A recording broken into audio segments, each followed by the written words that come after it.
It must feel slightly surreal being Michael Gove. You're one of the main faces of the Leave campaign, very positive about our economic future. Then you stand for the leadership, that goes badly. The winner, Theresa May, sacks you, and then she brings you back, and you're reincarnated as a moderately green environment secretary. And now, as per this morning, the chief salesman for Mrs May's Brexit compromise. Welcome. Welcome, Andrew. It's very kind of you to express such generous concern for me. But it's not about me, it's not about any individual, it's about a team making sure that we deliver the referendum mandate. And when you had Sadiq on earlier, I felt it was interesting and troubling that he wants essentially to frustrate the vote that we had 2.5 years ago.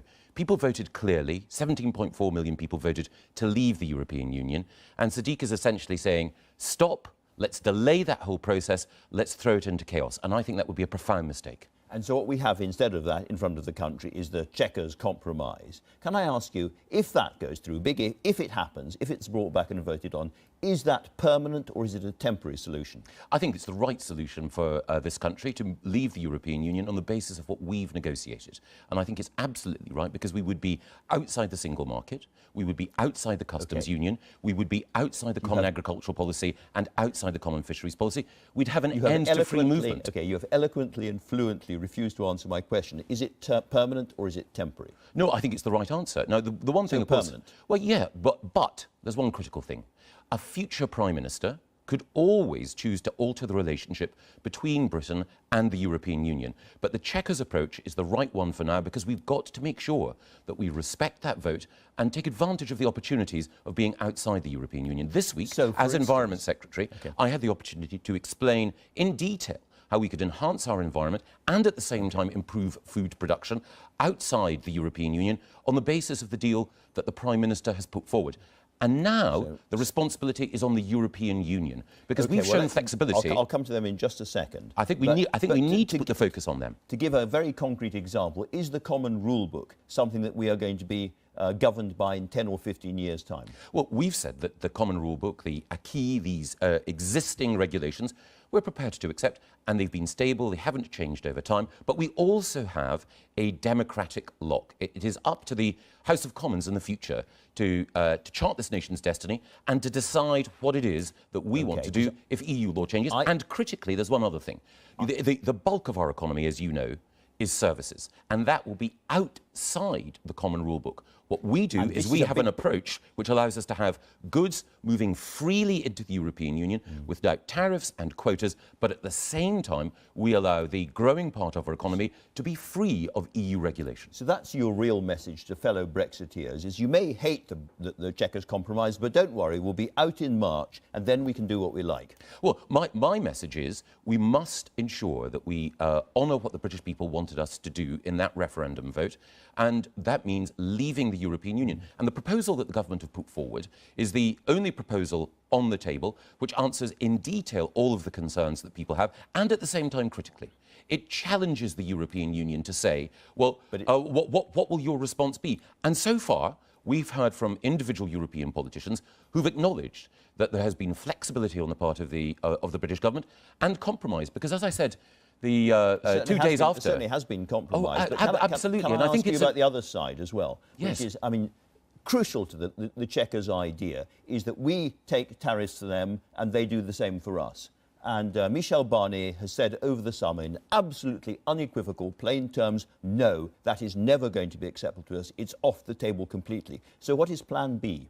Well, Michel Barnier is a tough negotiator on behalf of the European Union, but one of the things that we're all aware of... on this. No, well, unequivocal. One of the things we're all aware of is that we have a group of European leaders meeting in Salzburg. The Prime Minister is going to be talking to them next week. And as I say, we have shown flexibility in this process. We expect and hope and anticipate that there will be flexibility and compromise. I've compromised. I've been quite clear that, that some of the things that I argued for in the referendum passionately, as a result of Chequers, I have to qualify one or two of my views. I have to acknowledge the parliamentary arithmetic. You're a compromiser. Well, I believe that the critical thing is making sure that we leave in good order with a deal which safeguards the referendum mandate. And one thing that I am clear about is that if the European Union, and I believe the signs are positive, accepts our proposition, then we will be out of the political institutions of the European Union, free to decide for ourselves what our policy will be in huge swathes of the area that the British Parliament absolutely wants to diverge from the European Union on.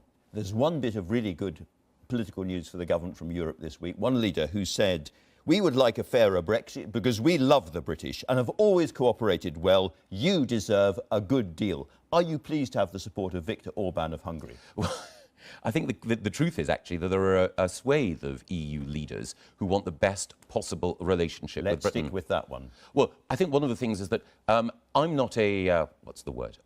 It's not for me to rank a league table of EU leaders and to say that one is my favourite or that one I have less time for, because I believe in cooperative diplomacy. I believe in generosity of spirit towards our EU partners, and I would say that there have been a range of EU leaders, all of whom have said that they want to ensure that they have the most positive relationship afterwards. Indeed, Michel Barnier himself said that he wants to have a relationship with the UK, which is the best relationship between the EU and any third country. And I know that... OK, you're trying to get off Viktor Orban, and I can exactly see why. Let's remind ourselves who he is. He is a very, very authoritarian right-wing leader of Hungary. He's called migrants poison and Muslim invaders. He's widely regarded as anti-Semitic, and for good reasons. He's made it a criminal offence for lawyers to help asylum seekers. And he's targeted the media, the judiciary and NGOs in a very, very aggressive way. This is the man that your party in the European Parliament has decided to support. Why? No, that's not true. No, well, it is true that... No, it's not true, Andrew, and it's critically important that we realise this. There was a vote in the European Parliament, but it's a long-standing principle of a number of MEPs from different countries and from different parties not to believe that the European Parliament should interfere in or censure the internal democracy of a particular country. Now, you or I... Just one second. When they're doing this kind of thing. You or I might have particular views about other countries, but the European Parliament and those within it, British MEPs and others, believe that that's the wrong way of expressing criticism. But there's another thing as well. My view is that the British are traditionally accused of playing divide and rule and picking off individual countries. This is a man who is... But I'm not going to play that game, and I'm not going to go down the route of... I have views, as I'm sure you do as well. What are they? No, but I'm not going to be drawn on my views about individual European leaders. Because you need his support? No, because I think that it would be wrong for me at a time when we need solidarity against a number of different threats. You mentioned anti-Semitism. We need to make sure that our voice is clear, our position on these issues is absolutely clear and resonant. And I don't believe that individual criticisms of the kind that you're understandably tempting me to make necessarily help us in ensuring that we get both solidarity on the issues that count and the best deal for Britain as we leave the European Union. I suppose the point I'm making in a circuitous way is that we've had a lot of conversations in this country about anti-Semitism in British politics, and Jeremy Corbyn has been under a lot of criticism for that. Here you are, as a party, voting alongside the most prominent anti-Semitic politician, xenophobic politician, somebody who, as I say, has described migrants as poison. And that's been the Conservative Party's view. No, I think it's critical. You voted with him? No, it's not the case that we voted to support him. It is the case that the MEPs declined on this occasion, as they have on a number of occasions in the past. And there were people from a variety of different parties and a variety of different countries that declined to do so. But that is very, very far from endorsing or supporting the position that he takes. So why does your good friend, long-time friend, Danny Finkelstein, Lord Finkelstein, a Conservative peer, describe this vote as very distressing and a shameful thing to have happened? Well, I have enormous respect for Danny, and I wouldn't criticise Danny. All right, let's turn to somebody else. Do you still regard Mark Carney, the Governor of the Bank of England, as not truly independent? No, I think that he's doing a very good job. And you regard him as truly independent? I regard him not only as truly independent, I regard him as a first-rate public servant who's doing an excellent job. As you know, he came to brief the Cabinet earlier this week, and I believe that Mark Carney is an excellent governor. You've changed your mind about him, therefore? Yes, I was critical of him in the past, but I do think that he's doing an excellent job. And so when he talks to the Cabinet, and you were sitting there at the time, and he says of a range of possibilities that might happen as a result of no deal and various other deals in Brexit, we could see house prices in this country falling by 35%. Do you regard that as just part of Project Fear or a serious warning that you have to think about? Well, as the Governor himself made clear when he was speaking in Ireland the next day, the figures that were quoted and were attributed to him were actually figures that related to a stress test that he'd undertaken in order to see how resilient our banks were. He was very clear when he talked to the Cabinet, and he's been very clear subsequently that the figures that have been attributed to him were not a scenario, not a prediction that he was saying was a consequence of leaving the European Union.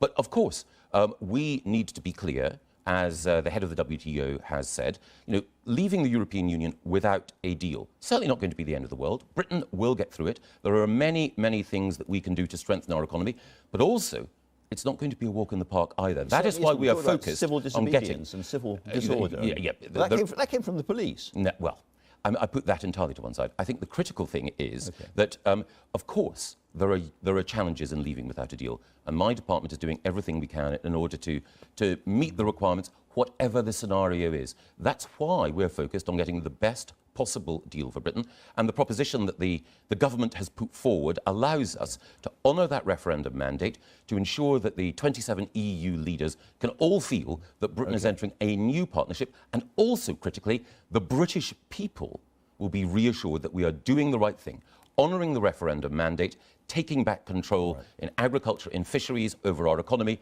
and critically also ending free movement so that we decide who comes here and on what terms. Let's turn to your day job, as it were. We've had the joint hottest summer ever. There's been extreme climate events happening in America and in the Arctic and indeed across most of the continent of Europe. Are we going to hit our carbon emission targets for the 2020s? I believe that we have to. I believe that it's critically important that we all take the steps. In the UK, Climate Change Commission or Committee has said that we're not on target at the moment to meet those targets. No. There is a lot more that we need to do. And I think everyone will have been aware that the weather events this summer reinforce the nature of climate change, and it poses a challenge to us all.